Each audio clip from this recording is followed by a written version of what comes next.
Before we jump in, let me quickly frame who this video is for.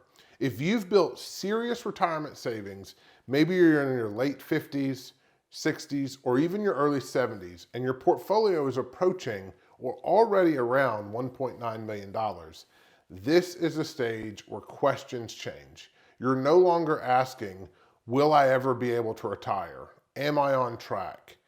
Instead, you're asking, are we structuring this correctly? Are there things that we could be doing better?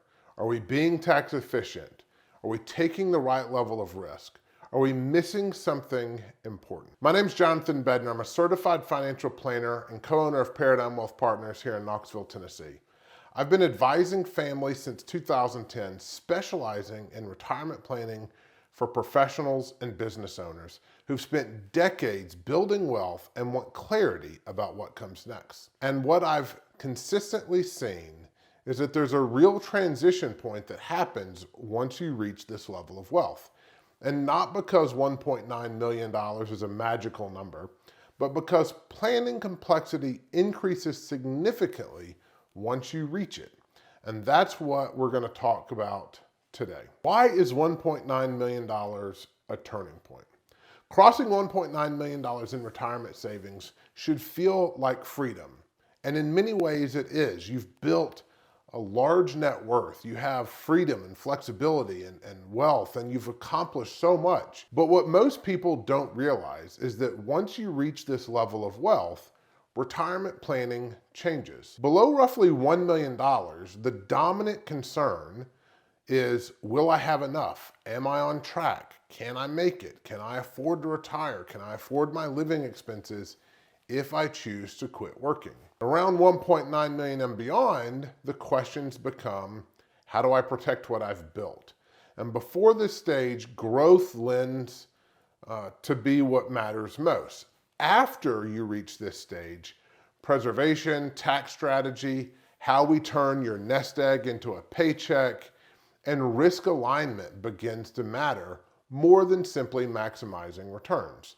Because when these numbers are larger, even smaller inefficiencies in taxes, fees, or allocation can have a meaningful long-term impact.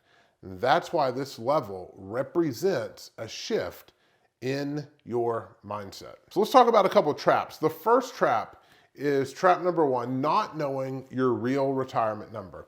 Many people anchor to round numbers. They think 1 million or 2 million or even $5 million. But retirement doesn't operate on round numbers. It operates on your spending. Your real retirement number depends on your actual monthly expenses, healthcare costs, travel and lifestyle goals, inflation, longevity, and taxes. There could also be other things, but those are kind of the key 5 or 6 things that I think are important when you're trying to think through what is your retirement number. How much do you need to live on in retirement? So without clarity here, 2 common things happen. 1, you either oversave out of fear, or 2, you underspend out of fear. I've seen people work many extra years simply because they never defined what they actually needed. So once you build out a plan, when you have this strategy, it provides that clarity, and that clarity eliminates some of this unnecessary anxiety. Trap number 2, the tax concentration problem.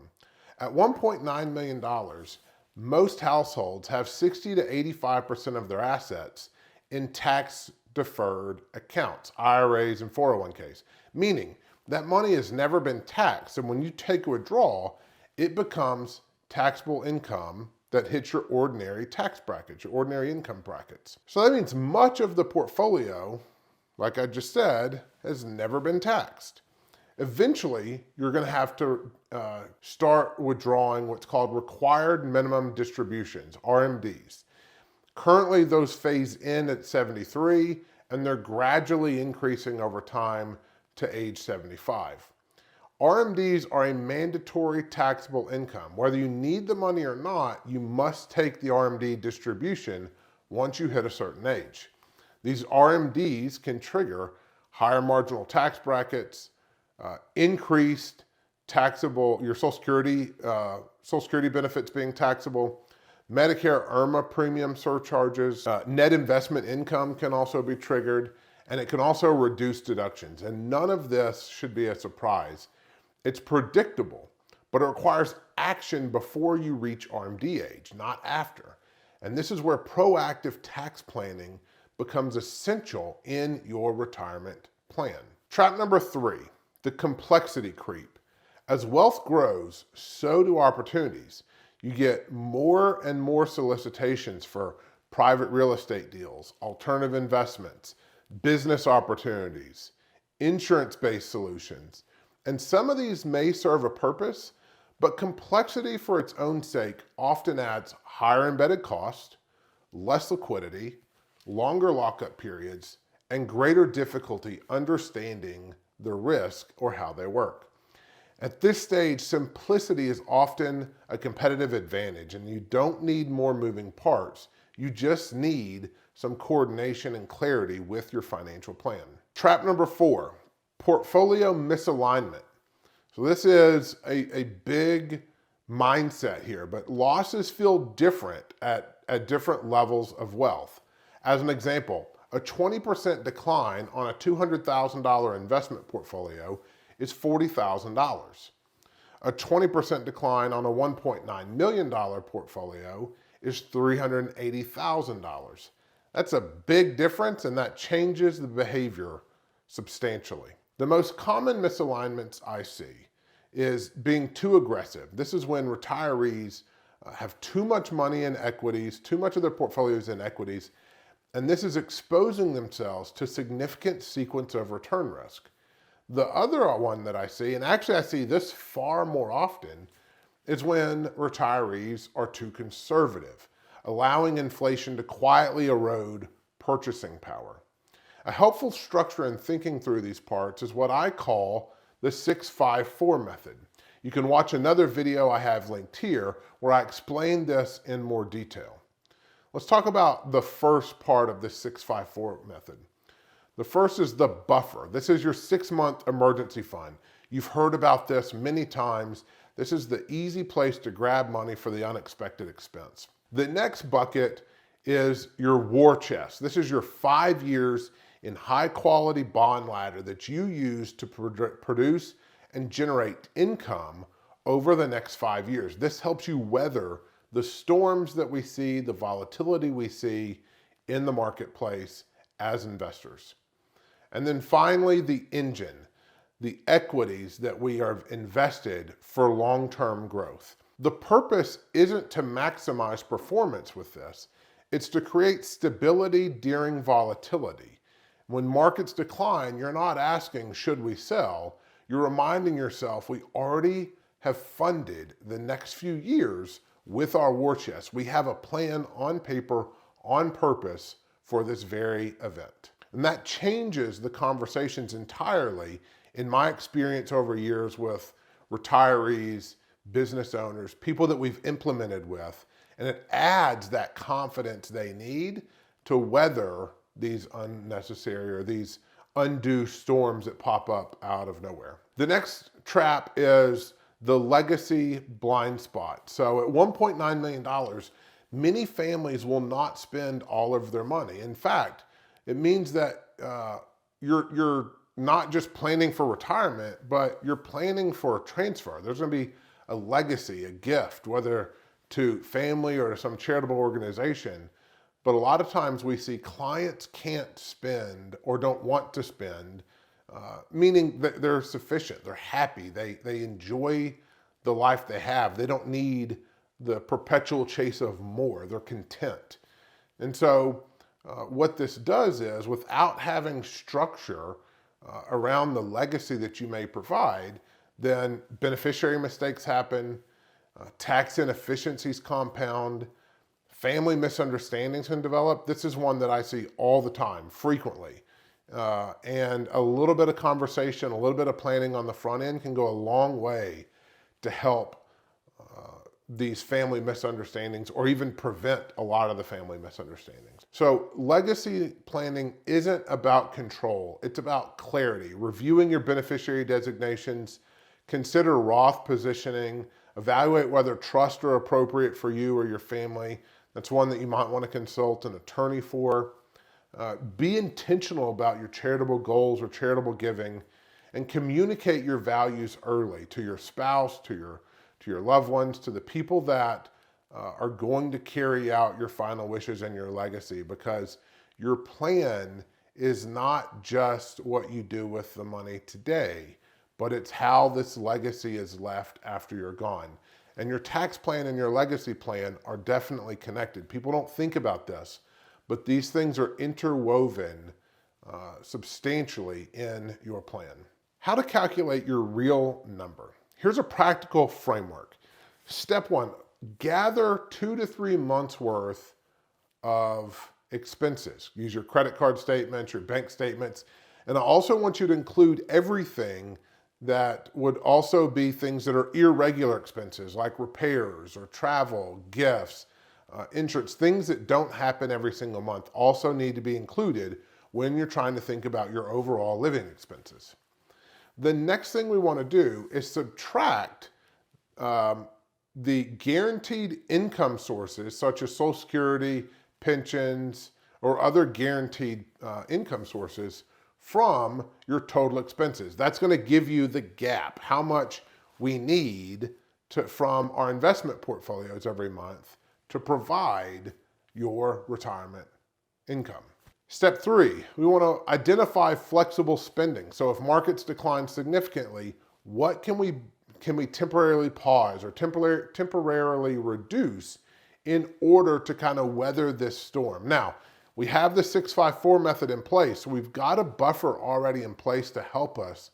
But still, sometimes it's good when the markets pull back, when things get uncertain, to pull back, reevaluate, reset on, am I being thoughtful about where I spend money, or am I just willy-nilly spending? Step 4, we're going to divide our expenses into 2 categories. One is base spending. This is going to be our core living expenses, the things that you have to have every month. The next one is going to be boost spending. This is travel, experiences, the extra gifts, the extra lattes we want to buy. I'm not a fan of cutting out lattes. I think it's trivial, but the extra things that we do for us, ourselves, and our families that are not necessary to day-to-day life. That is boost spending. So this will help us analyze the gap between guaranteed income and what our spending is. That number becomes your target retirement paycheck. Now you're planning with clarity, with a strategy, and you've worked your numbers. You're not just guessing at some round number because it sounds good. If you want to take that all another step forward, you can multiply your base number by 25, and you can also multiply your base plus your boost number by 25.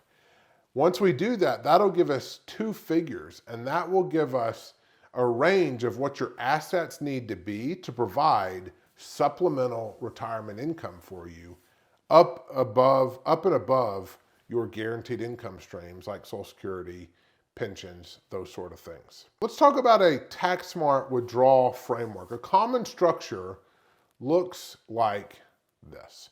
First, taxable accounts. This is where you might take money first when you're taking income in retirement, supplemental income.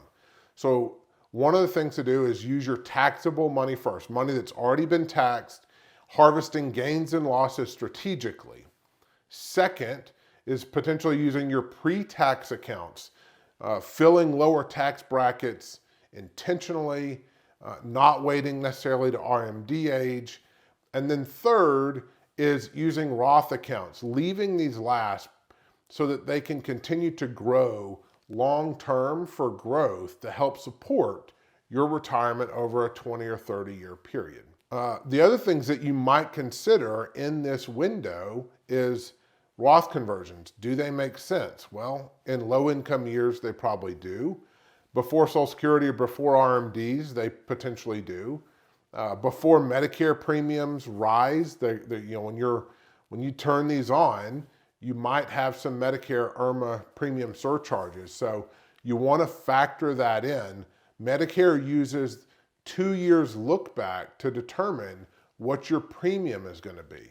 So it's important that if you're doing Roth conversions, you're also considering what the Medicare premium surcharge is so that you're aware of that 2 years down the road when you're paying these Medicare premiums. Finally, let's talk about a test for the exclusive investments. This comes up a lot.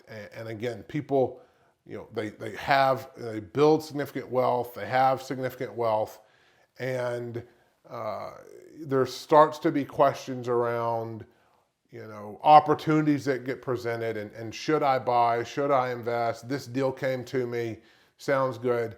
These are some things that I want you to think about if those get presented to you. Number one, can I clearly explain how it makes or loses money? What does it do? How does it earn money? How does it lose money? How does it work? You need to understand that. Number two, what's the total cost in dollars? So what does it cost to be an investor in this, and how does it impact you? And not just a percent or anything like that, but what are the dollars it cost you to be invested in this opportunity? And then after fees and taxes, can it realistically outperform a diversified low-cost portfolio? I see a lot of times people are chasing the next greatest idea, or their friend brought them a strategy, or their neighbor, their CPA, or someone, and it sounds really good in paper and they want to be part of this thing, and that's all good and noble and fine, but it doesn't necessarily mean it makes a lot of sense, and it doesn't mean it can outperform just a steady Eddie, diversified, low-cost portfolio. So ask yourself those three questions. And if you can't confidently answer those questions, you need to pause and think through. Disciplined investing tends to win quietly. You don't have to have the big, loud, look at what I'm investing in strategy to win. So being disciplined goes a long way in continuing to build success and wealth over time. So in conclusion, $1.9 million is not just a milestone, it represents a transition. The transition from accumulation to stewardship. Taxes matter more, structure matters more, behavior matters more, and clarity becomes more valuable than ever. If you're approaching this stage or already there, and you want a retirement plan aligned with the complexity of this level, there's a link in the description where you can learn more about how we work with people and see if it's a good fit. Thanks for watching. Be confident in your retirement. Have a wonderful day.